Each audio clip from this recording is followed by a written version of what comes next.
Okay.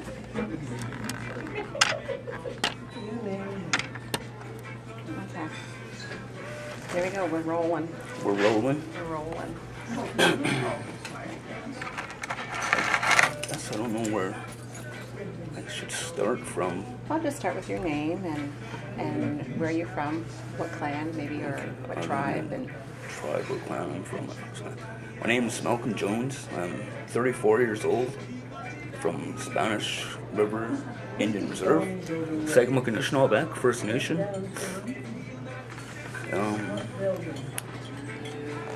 I've been struggling with diabetes now for 16 years,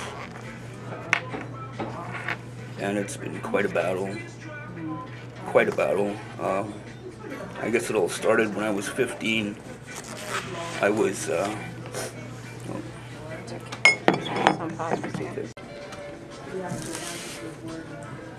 so as I was mentioning that,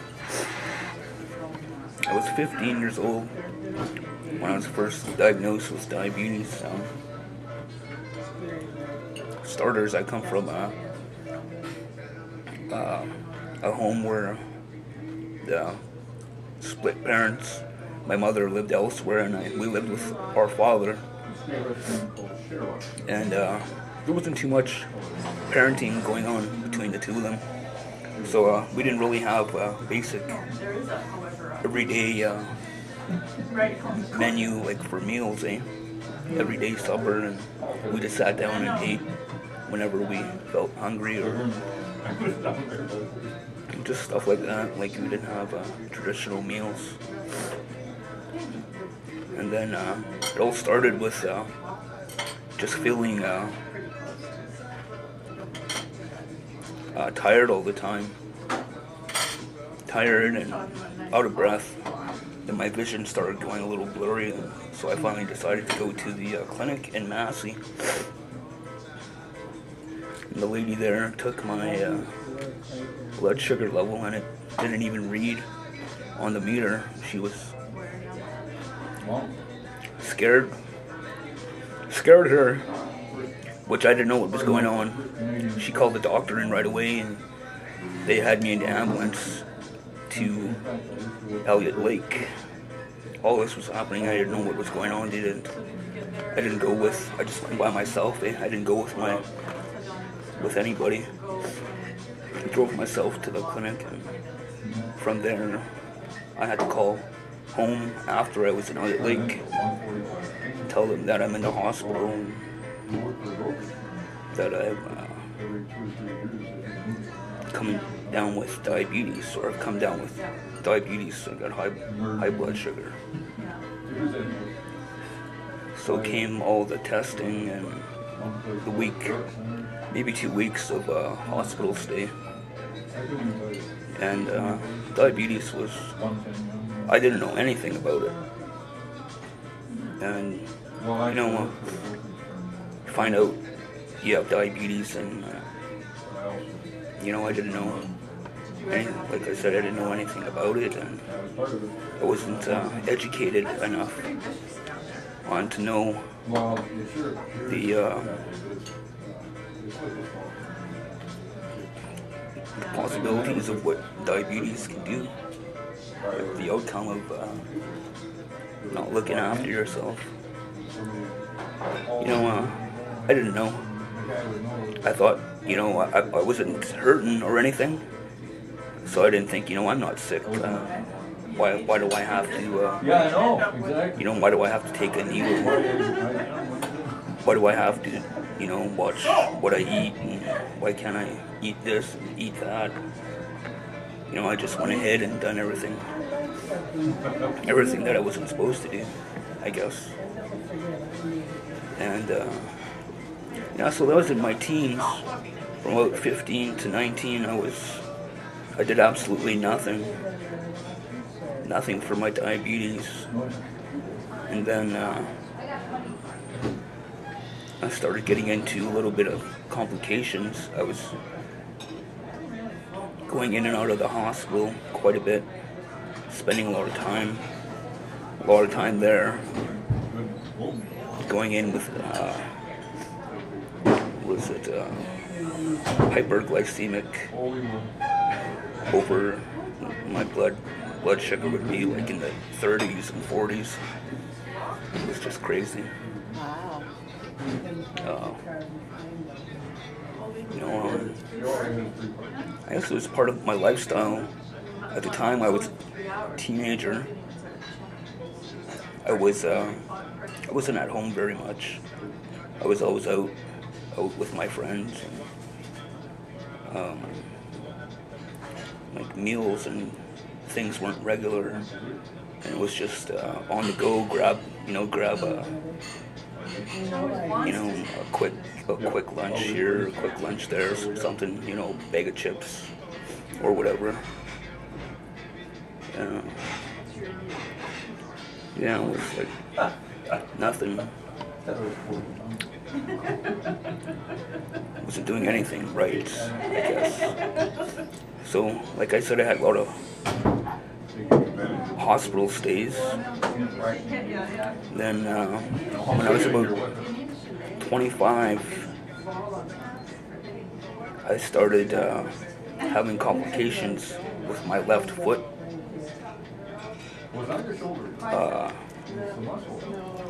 I got an abrasion on my heel,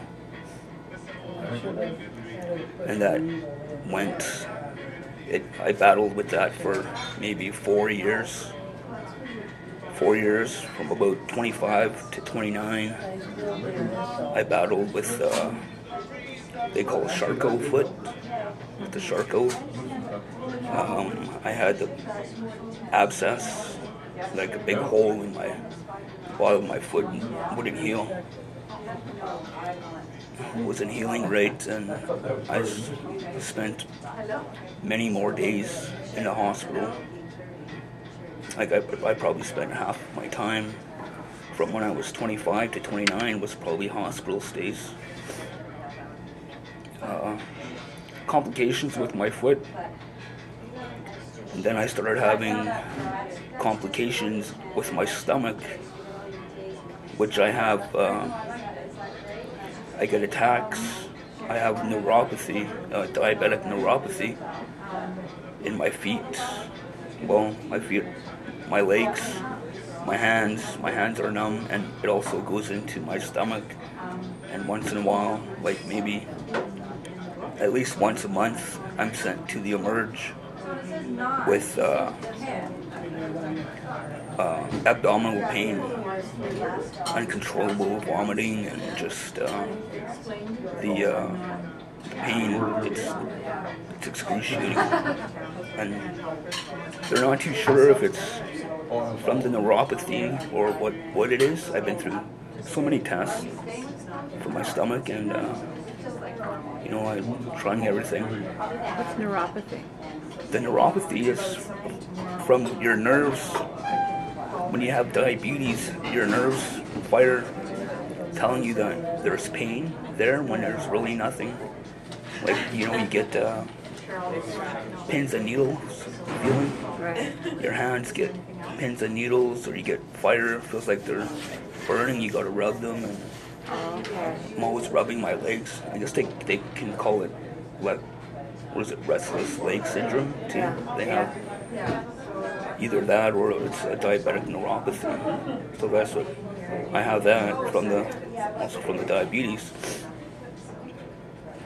So I was battling with that also, plus the ulcer on my left foot, and then was must have been in 2000 came the big decision.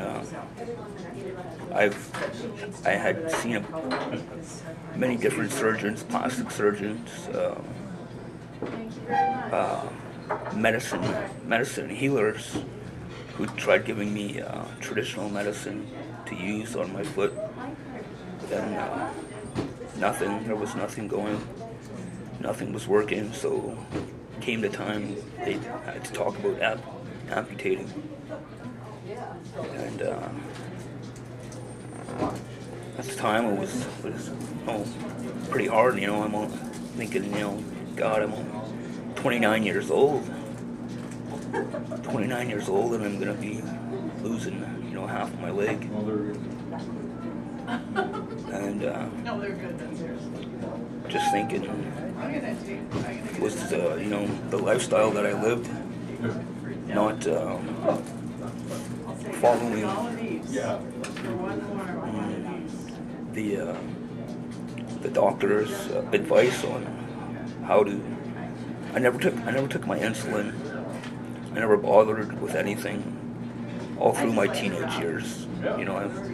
Like I said, I was always out and I was never home. Get home at 6 in the morning, sleep till 11, 12 in the afternoon, wake up and I'd be gone all day long. I wouldn't take my medication. I never thought, because I wasn't feeling sick then. I didn't think, I'm not feeling sick. Why should I have to take this stuff? I don't need it. So I never took anything. And that's what led up to the amputation in my left foot. And so I dealt with that in 04, the summer of 04, they amputated my left foot, and that was a big blow to me, thinking,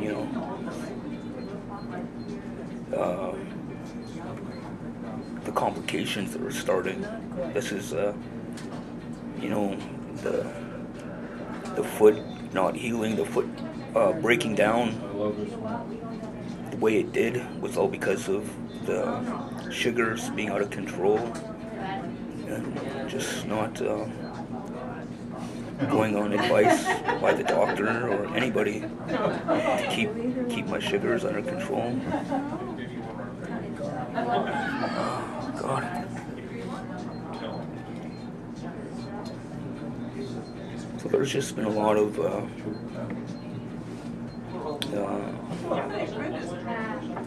things that I went through.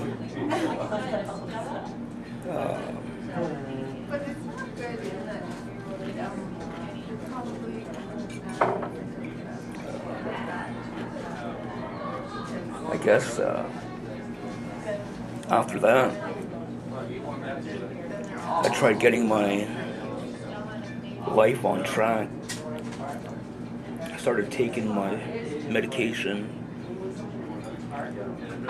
but damage has all been done already.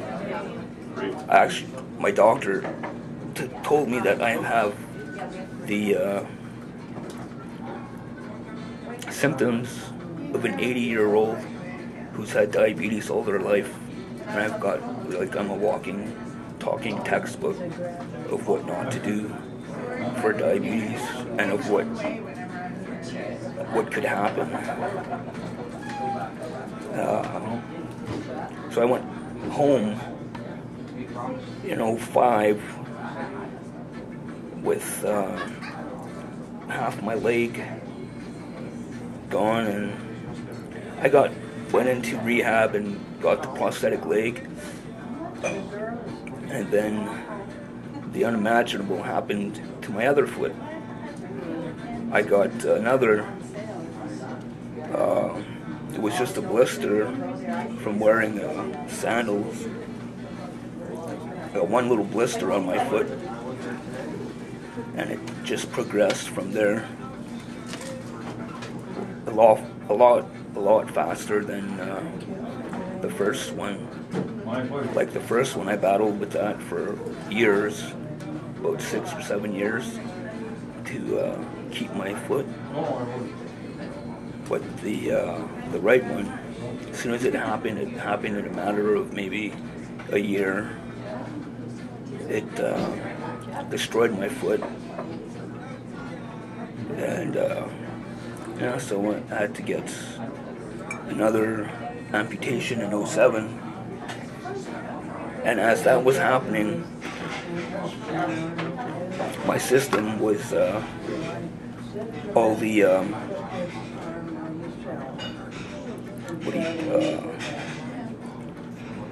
all the infection that my body was trying to fight. My kidneys couldn't handle it. So as I was going through the realization of having my other foot cut off, I was also going through the possibility of kidney failure. And that was another thing.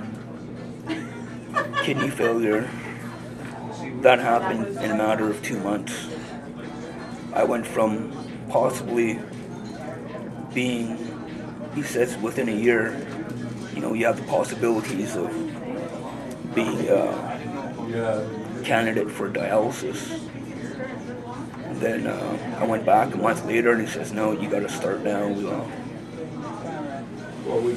Your kidneys are failed, you're running at 15%. Your function is supposed to function at I guess it's 26 to 28% functioning for your kidneys. I was under 15. So I started dialysis. When I started dialysis, at the same time I started getting my other prosthesis for my right leg. Oh, excuse me for 1 minute. Yeah. That's Bill now. So, I don't even know where I left off. Just take a deep breath.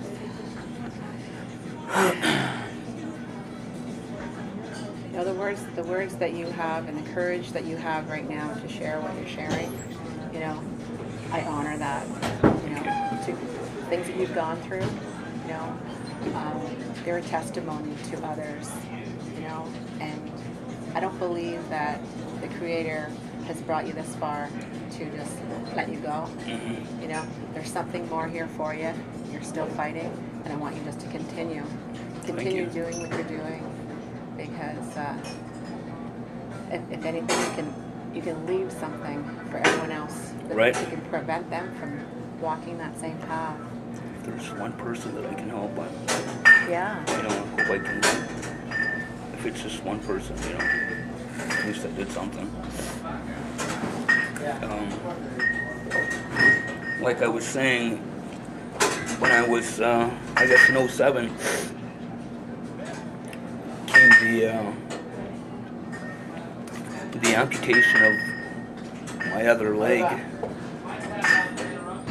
And then as that was happening, I was facing realization of kidney failure, which I started dialysis the same time that it just so happened that when I got called in for my to get my prosthesis and do the occupational therapy for it, I was to start dialysis in Sudbury.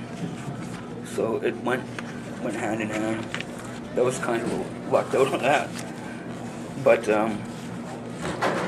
as that was happening, my left eye started, I thought I just had pink eye. And it was watering quite often. It started for about a week. And then it started getting really painful after. And the lady in dialysis had noticed that my eye looked a little gray, and she got the Emerge doctor to come in and take a look at me while I was on dialysis. And from there, right from dialysis, they sent me to an eye specialist or the optometrist. So I seen the optometrist, and right from his office, he sent me to Sudbury, from Espanola to Sudbury to... Want more coffee? No, I'm good. No, thanks. And the optometrist, when I seen him, he looked at my eye, and he went back into his room. And he was there for about 15-20 minutes. And I knew that there was definitely something wrong because he was looking through all of his textbooks. And I figured something bad's happening there. Then he came out and he told me, you got to get to Sudbury. If you want to save your eye, you have to get to Sudbury right away. So I left for Sudbury. I went there and there was nothing that they could do for my eye. I got the diabetic glaucoma, I think it's called. Okay. So I've lost the vision in my left eye. And this is all from diabetes, all from not taking my insulin, not, just living a lifestyle that was reckless and, I never followed anything. I never followed any diet. I've seen so many people, so many dietitians and doctors, and people along the way, and it's been hard, but I've got a lot of support with my family and friends. Keeps me going. The thing I really don't like is the traveling for dialysis. I travel 3 times a week for 45-minute ride. That's there and back. So that's almost 2 hours just traveling, and then I got to spend another 4.5 hours sitting in a chair getting my blood cleaned, and that takes a big toll on. I can't plan to do anything for I got to plan around dialysis. I can't plan to go on a trip or do anything.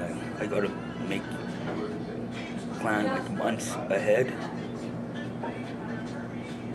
to do anything. Just like now, this interview, I had to make sure we had to either Tuesday or Thursday, and other things I want to do, I've got to wait till Tuesday or Thursday, or I have my weekends also,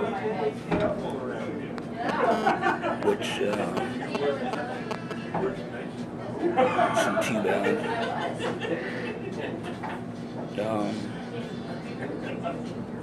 I don't know. I guess I don't know what to say and what I have left to say. But just follow the doctor's orders, and just diabetes is a terrible thing to have, especially when you're so young, and if you don't know anything about it, get educated on it and what the outcomes of high blood sugar are. I never learned any of that when I was told that I was diabetic. I didn't know anything. And if you can get the education, and if you just sit there and listen, even when I was told, I didn't bother listening. I was young. I was told that if you don't do this, you're gonna have complications down the road, and I never thought, I didn't feel sick at the time, so I didn't care about anything. And now, like my doctor said, I'm a walking, talking textbook of what not to do for diabetes. And I just hope people could learn from my mistakes, to get educated about diabetes, how it affects our people, really affects our people. My whole family is diabetic. My father had it. brothers and sisters have it, and my cousins all have diabetes. I don't think there's one of us that doesn't have it, and we're actually all of us are overweight. Yeah, that's another thing too, is to keep the weight down.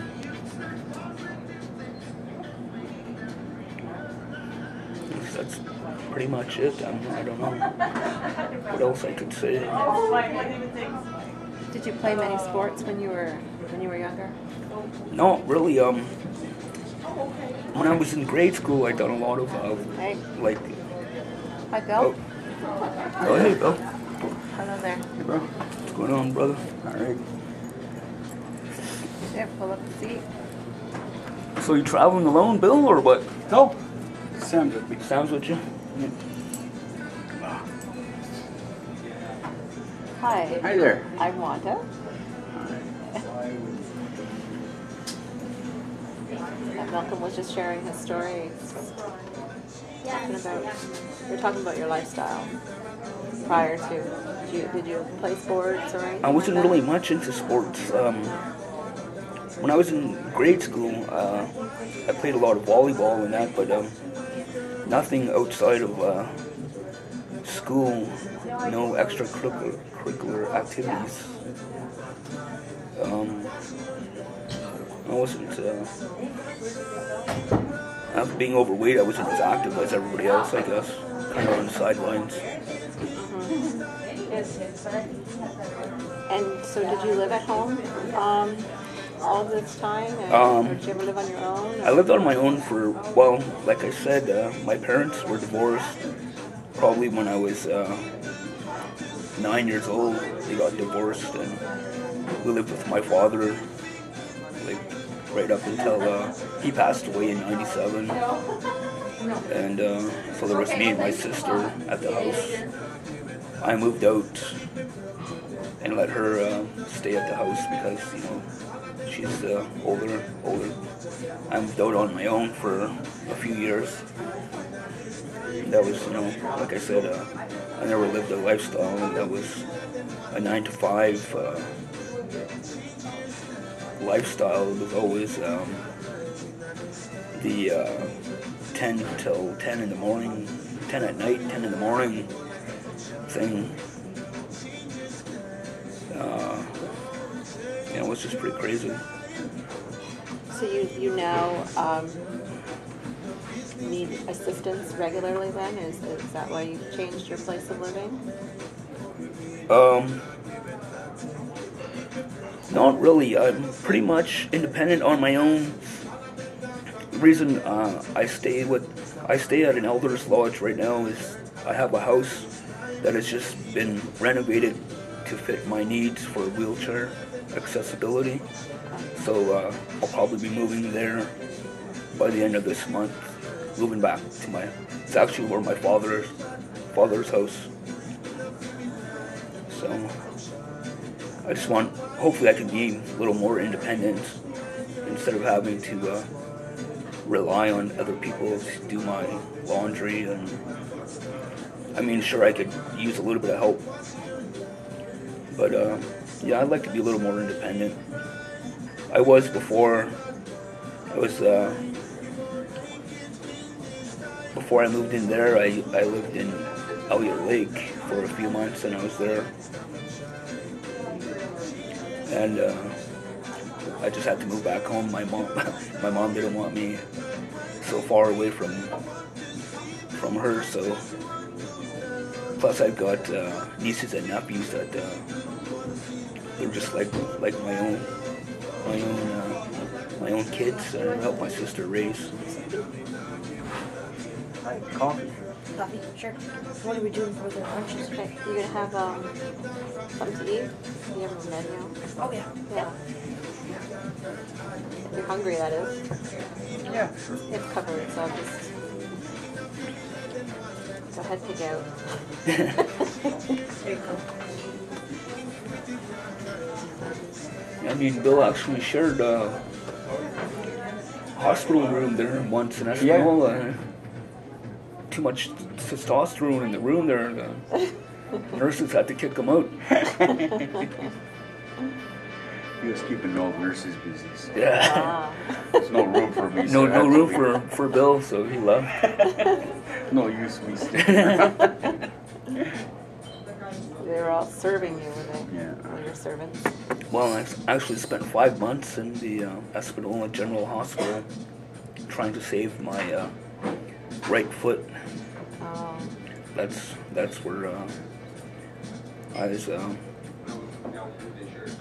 Yeah, I spent 5 months there in Espanola and then 2 months in Sudbury. So I almost spent the whole year, half a year in hospital trying to save my foot.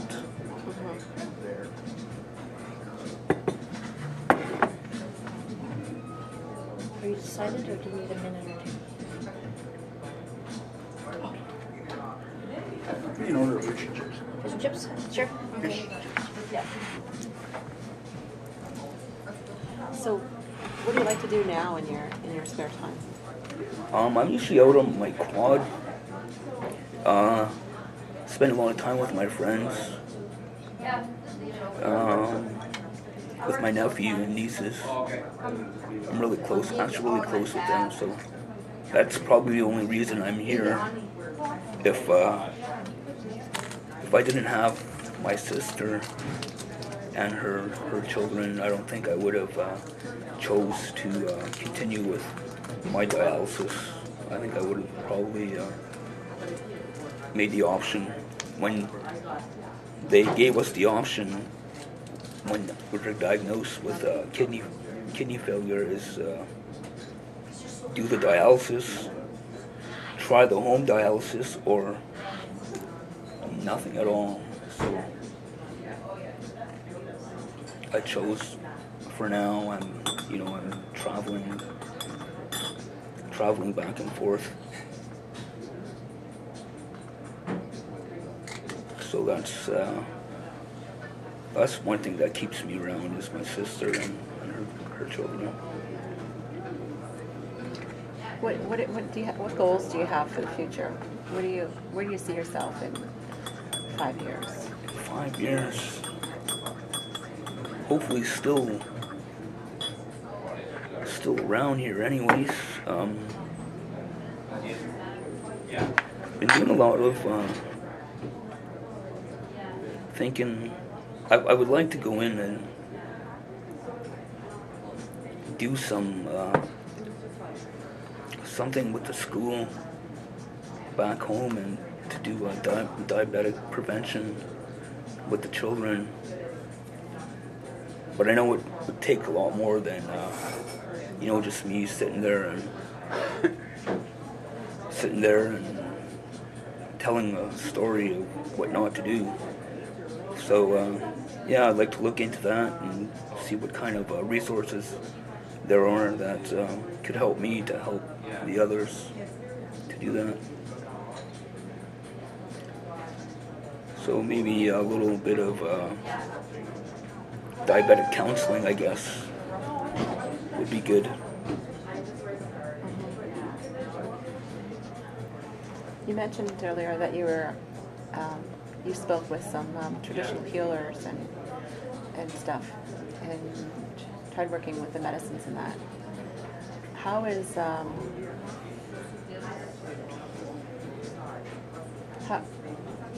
how does all of that fit into your spirit? How does your spirit feel with the process that you're going through right now? I mean, I know many. It's not very very high right now. Like I don't have. Like I said, if I didn't have my sister, I wouldn't have the drive that I do have.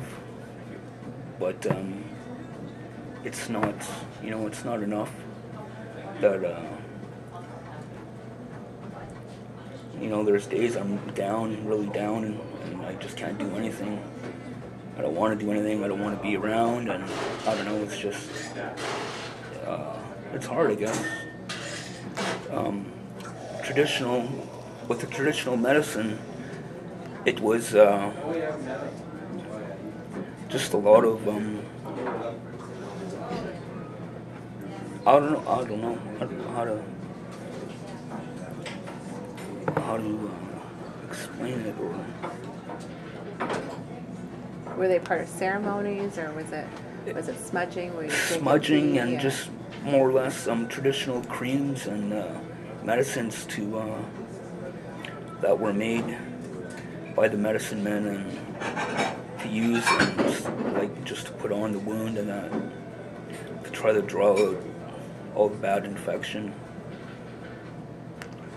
And none of it was working. Like I said, I seen a doctor from, I forget where he was. He was from somewhere in the States. Professional, was with plastic surgery, and he took a look at, they sent him photos of my foot, and he said there was absolutely nothing that could be done for it, and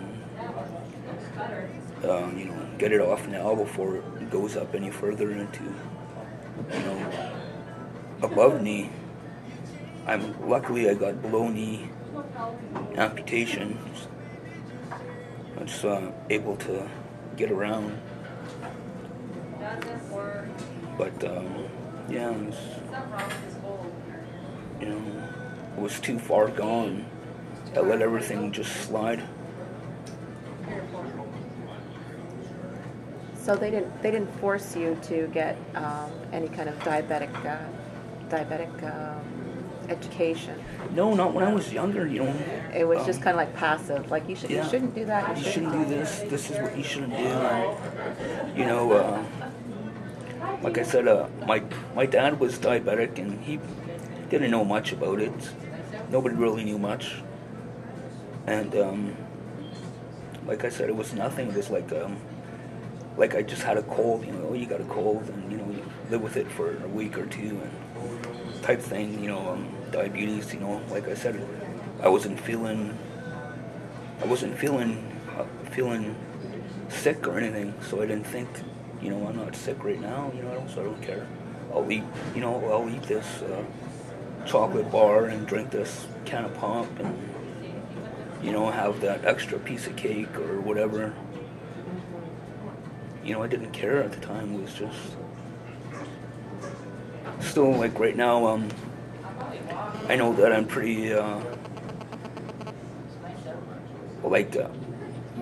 watch myself as much as I can now. I gotta watch my liquids, the fluid intake I do, and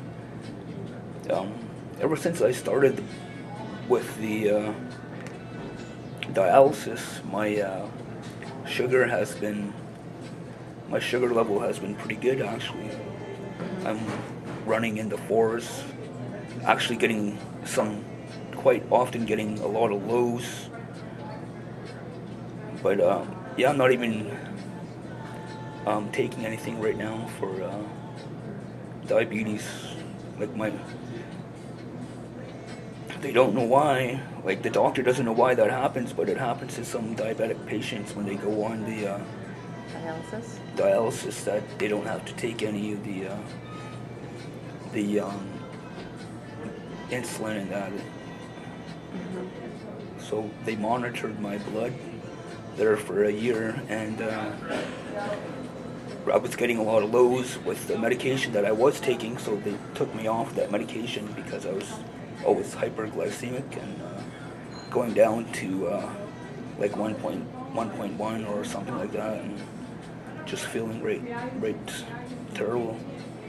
So I was getting that quite often, so they took me off the medication, and so I'm not on any diabetic medicine right now. I just watch my diet, watch my sugar intake, and check my sugar often, regular.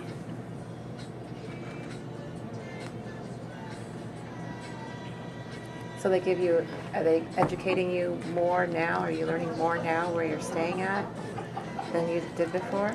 No, but I'm actually doing it myself. I'm just getting pamphlets wherever I can get them and trying to educate myself on the, you know, it's just goes with the lifestyle you live, the way you treat your body, I guess, you know.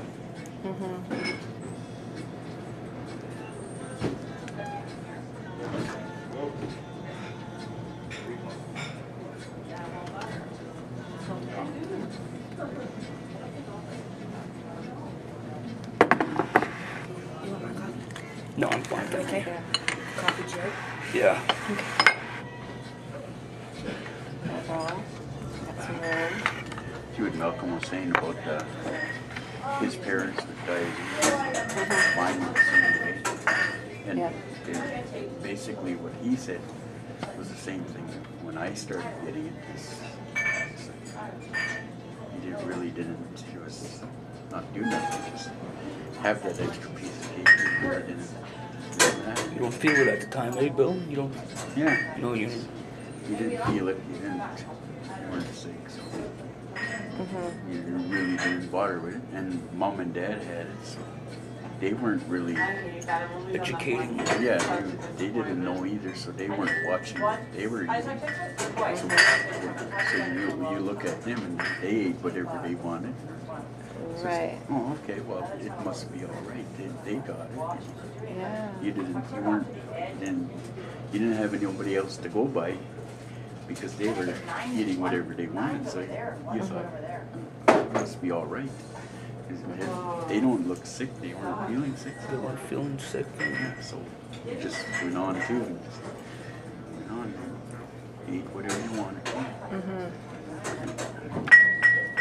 So I think that's so true then, you know, like, so it's like, you know, what we model to others is what others will follow, right? Right. And I think that's why doing what you guys are doing now, you know, opening yourselves up, allowing yourselves to be a little vulnerable right now.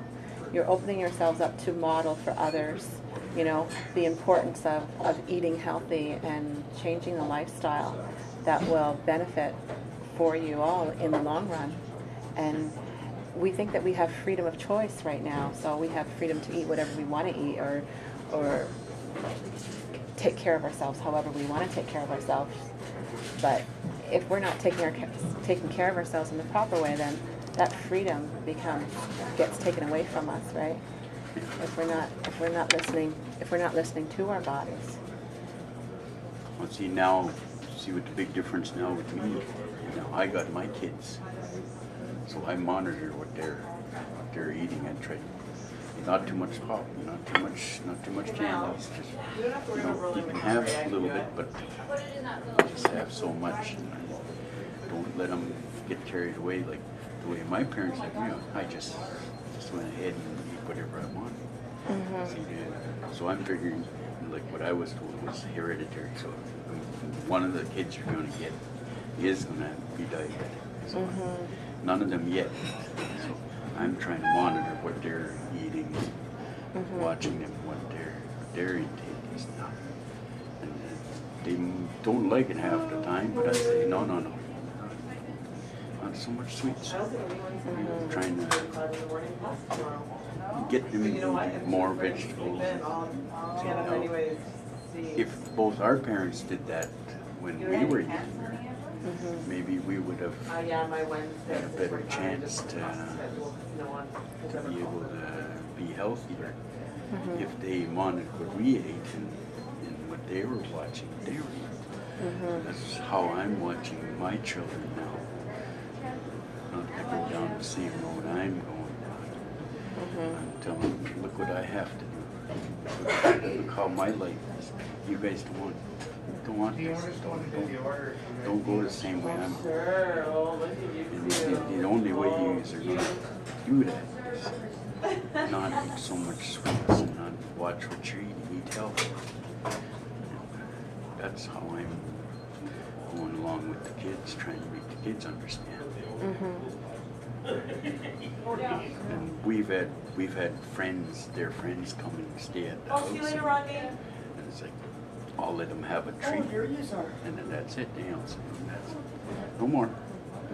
Wait till you have another treat again tomorrow, and then your friends will say, "Oh, okay." Hello. Hi. Hi. I'm Malcolm's mother. Hi, Bill. Hey, Lee. Hello. My name is Wanda. Wanda? Yeah, I'm Wanda Johnson. Yes. Elaine Jones. Hello. Are you guys just starting? Well, no. We've been videotaping for the last 45 minutes. Oh, yeah? Yeah. He hasn't eaten much, though. No, he doesn't. Oh, look at that fish. Ever look good. So who'd you come with, Bill? Sam. Oh, you Yeah, guys me are and Sam. Yeah. parked here somewhere? Yeah, Sam's out there somewhere. Oh.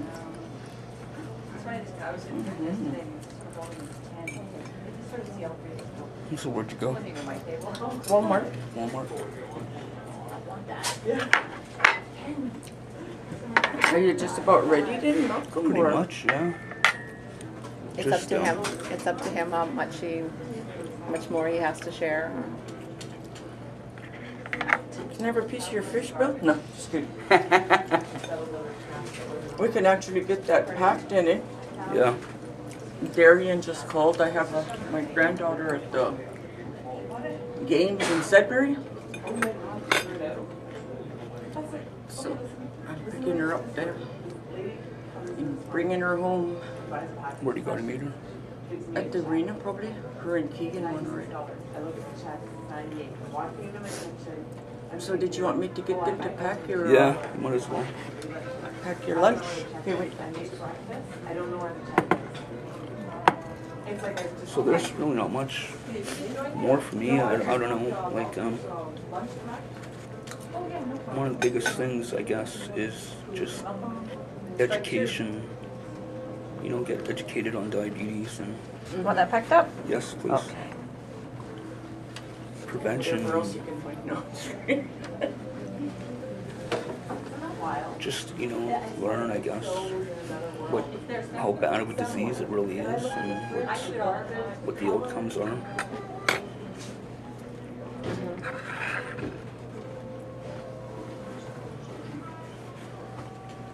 That's the thing with diabetes. You don't know what ravages it's doing to your body until shit hits you. I'm a diabetic too.